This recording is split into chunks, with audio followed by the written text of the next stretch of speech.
I'm Chris Lee of Southeastern 14, presented by Bearded Iris, here to be joined again by Collyn Taylor of Gamecock Central. This is 2 weeks in a row. Hey, Who knew that you were going to be a hot topic in the middle of one of the hottest stories in college baseball?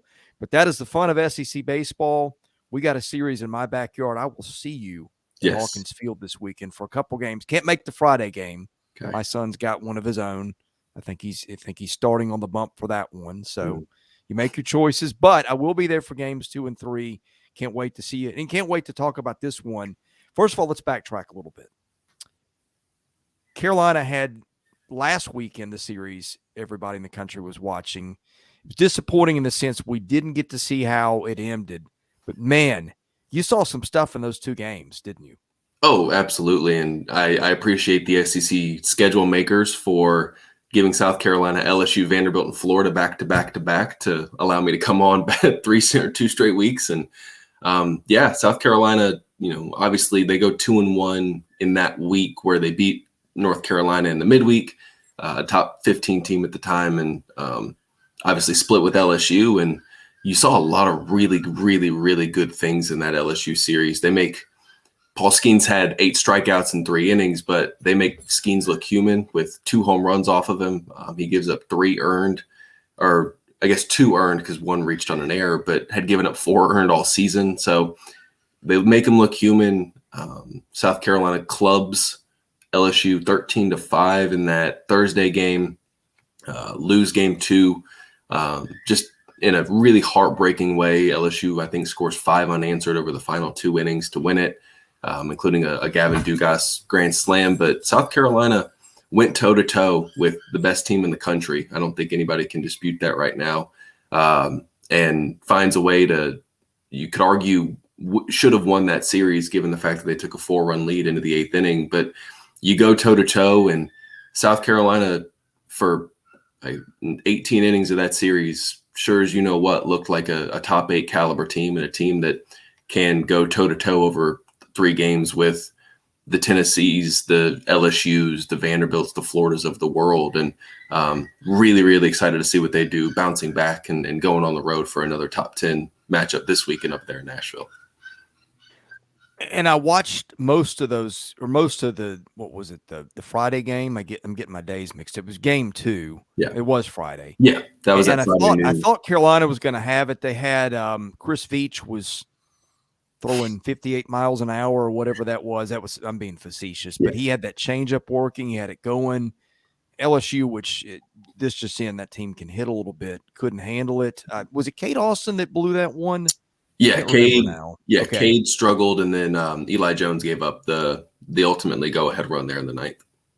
Yeah, and look, good bullpens are going to struggle against LSU, but I thought that was – look, Carolina outscored LSU in that series by, what was it, 7 runs in 2 games? Yeah. And maybe that's not – I don't know if that's the way to break it. Game 3 would have been a whole lot more – it would have been illustrative, I guess, is the word I'm looking for, of – and that's where I thought that the advantage would really tilt to South Carolina. It's just a shame we didn't get that game.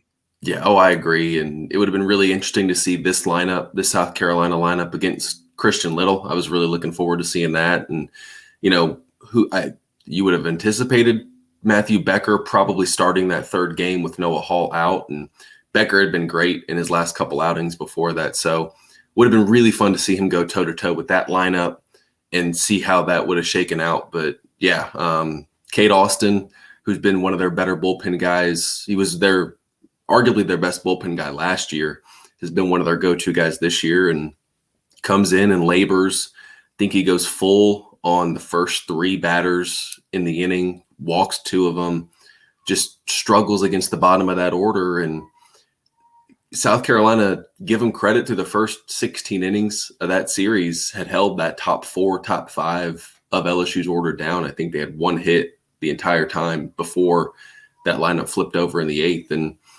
those guys are on scholarship too. Those guys are going to be top 5 round draft picks too at some point. And you can't labor, and then you're almost out of the inning, and then you give up that meatball to Dugas, and at some point a good hitter is going to put a good swing on it, and he did, and kind of sent it into orbit, and it carries out, and the wind blowing in, maybe that ball doesn't get out, but the wind wasn't, and we're here right now.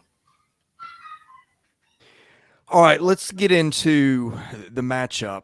Unfortunately, I don't think either team is going to be at full strength. I know Vanderbilt, I do not expect Carter Holton, Vandy's #1 starter, to pitch this weekend. I think he'll be back for Tennessee and Knoxville next weekend.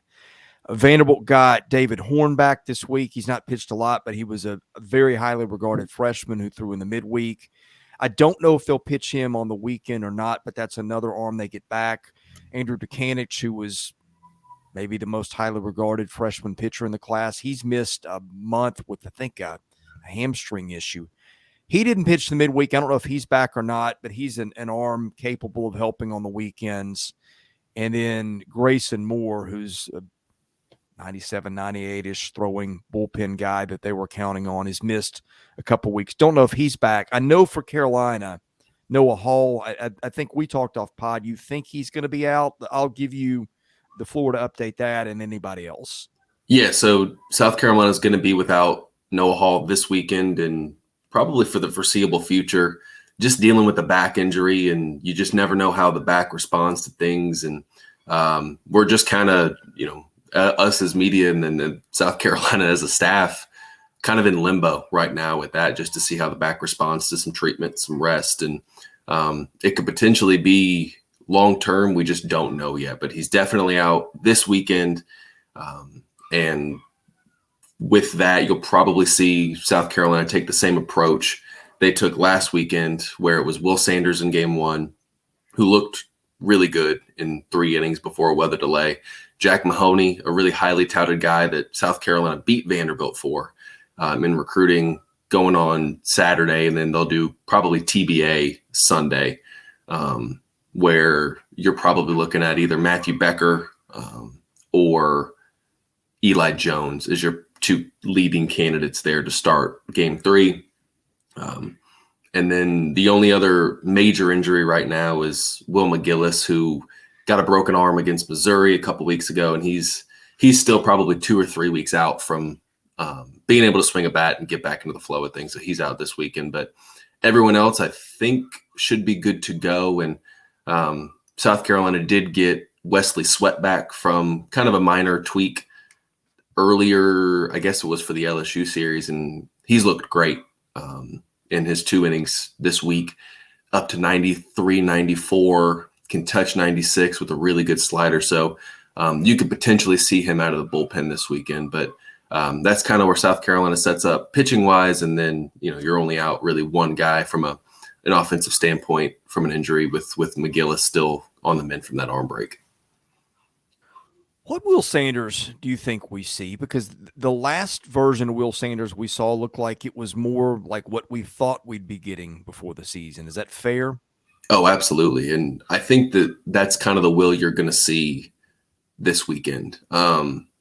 He still needs to throw more of his pitches for strikes, only threw about 52% for strikes against LSU, but was really productive, didn't walk anyone, only gave up 2 hits, and didn't allow an earned run. The run he did allow was unearned after an Ethan Petry error. So he looked more confident, and he's back in his routine. He kind of got that reset against Mississippi State and really went toe-to-toe with Paul Skeens and looked in control. He had a great, if anyone's listening and wants to hear great pitching minds talk, Will Sanders, look up his availability on South Carolina's YouTube from yesterday. He was great talking just pitching mechanics, pitching philosophy, and he's starting to throw his sinker.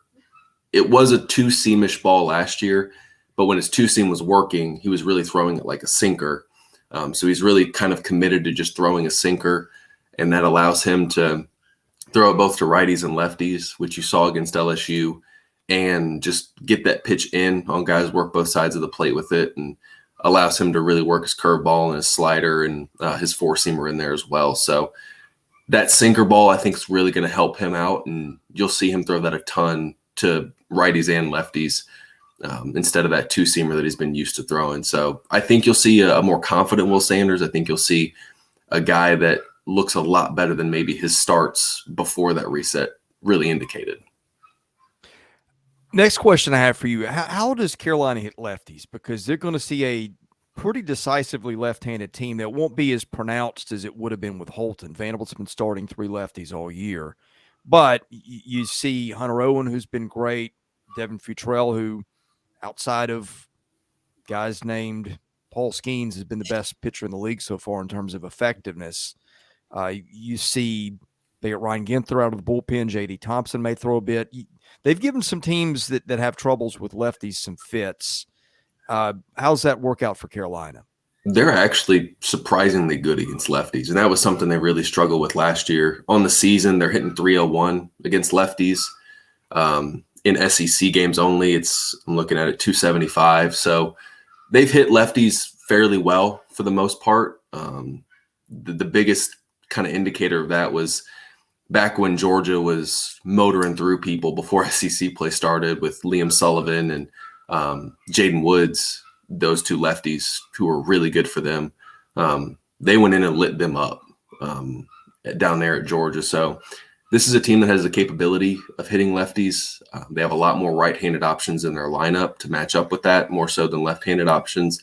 So you'll see a pretty good plate approach against lefties, and we'll see how that looks as you face the elite of the elite with what Vanderbilt's going to throw at you. But so far, so good against lefties, and this is probably the biggest test they'll face against them. Well, and I think the Sunday game will be really interesting. Futrell has got a pretty pronounced fly ball tendency, but he's also kept the ball in the park. In case you haven't noticed, I'm sure you have, Carolina can hit the long ball a little bit. You've got Ethan Petry, who really behind Cruz and Skeens has probably been the best player in this league.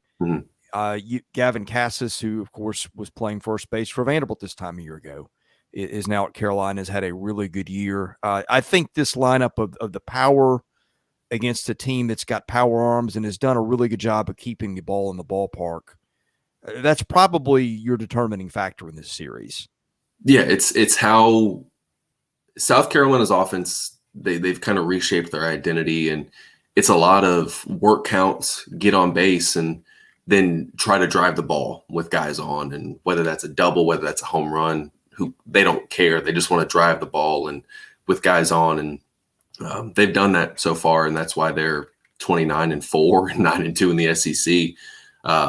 So that's the key. Can you get the ball in the air? And you know as well as anybody, when you're throwing that hard, 95, 96 and above, if someone puts a good swing on it, that ball's probably going pretty far, getting hit hard. And South Carolina has a ton of dudes that just find barrels, whether that's a Braylon Wimmer, whether that's an Ethan Petry, or Gavin Casas. He's kind of been up and down over his last 10 games, still getting on base at a pretty high clip, but teams are starting to pitch him in a little bit more, and he's working to kind of adjust to it.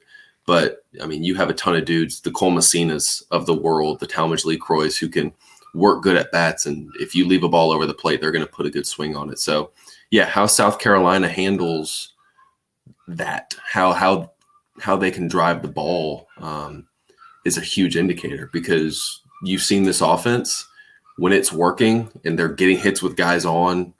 It's one thing to get a guy on base. It's another to get a hit with runners in scoring position.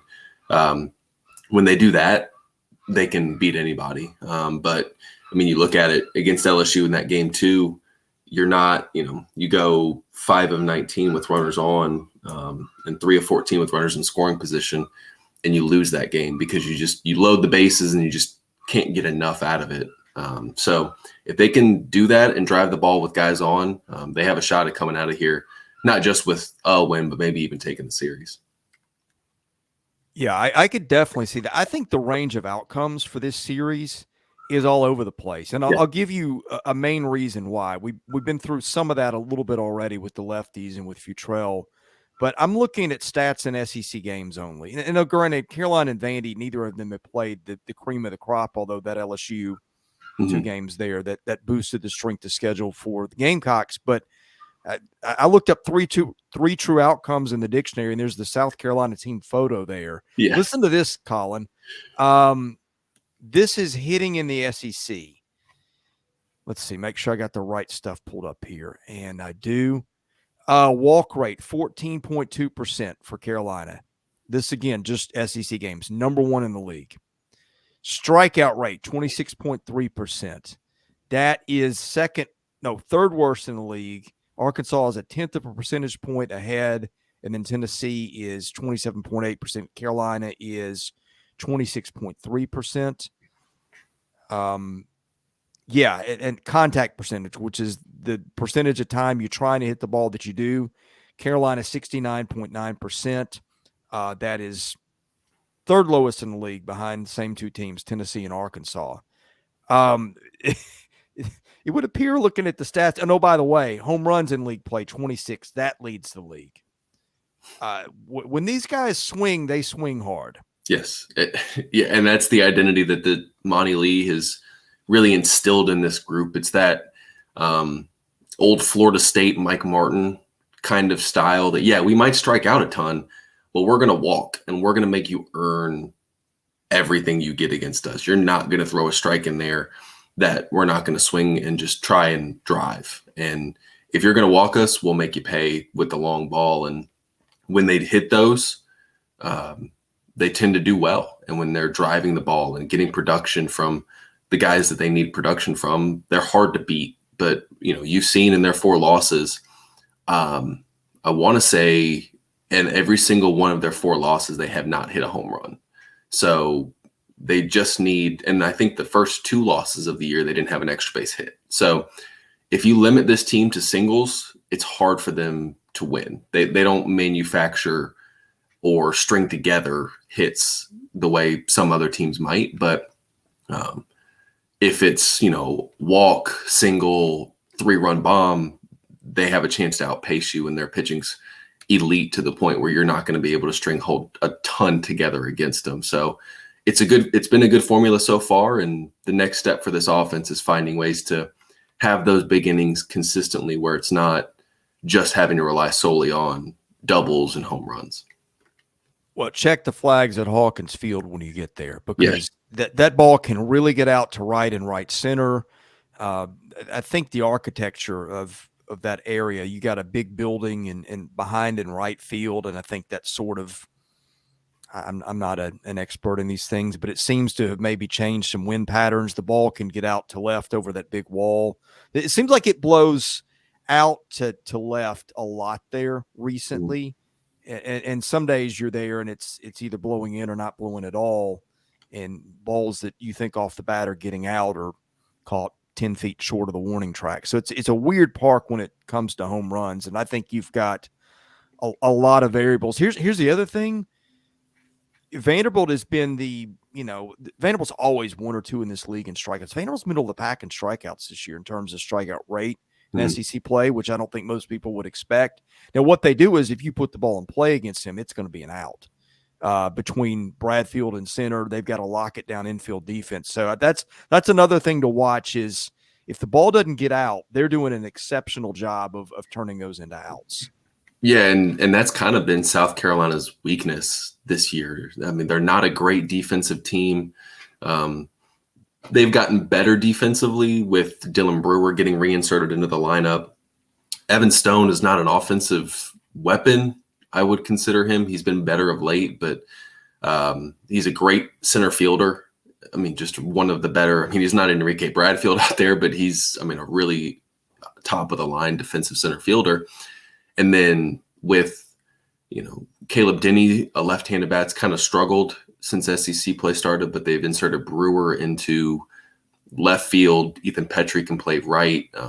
If Stone's in center, you're probably looking at, Dylan Brewer in left field, Ethan Petry in right, and kind of finagling it that way. But their defense has been suspect more often than not this year. And they're playing on a turf field, I believe, for the first time this season. So that's kind of a factor to this, is how well do they handle that? How well do they handle the ball coming at them a little bit quicker in the infield? Can they make some plays? And if they do, they have a chance to win. But, South Carolina's had it's not necessarily errors, but they're not necessarily making all the routine plays they need to make. And sometimes they'll get a great defensive play, and other times it's some hits are probably falling a little bit more than what you've expected from South Carolina in the past, who's typically been a great defensive team.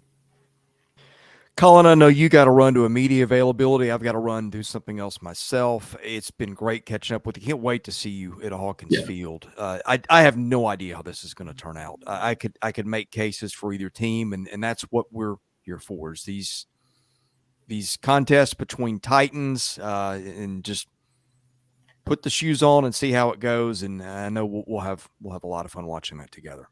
Yeah, I can't wait. I appreciate you having me on. And if you told me if you said South Carolina or Vanderbilt sweeps, I'd believe you. If you told me South Carolina or Vanderbilt won it, I'd believe that too. I mean, these are two elite teams playing each other, and that's what it's been a long time coming for South Carolina to have these kinds of series, and it's been a lot of fun to just enjoy and watch this team play. And now we get to the crunch time nitty gritty of it, and it's still just as fun.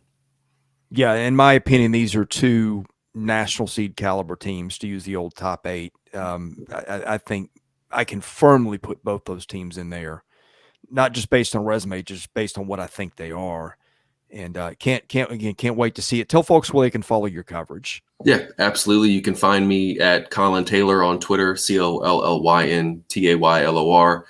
Gamecock Central on all of our social media is part of the On3 Sports Network. So got a ton of stuff there, previewing this series coming up, basketball, transfer portal, football, everything under the sun we got. And come join us and have some dialogue as South Carolina gets into a really fun stretch of baseball coming up.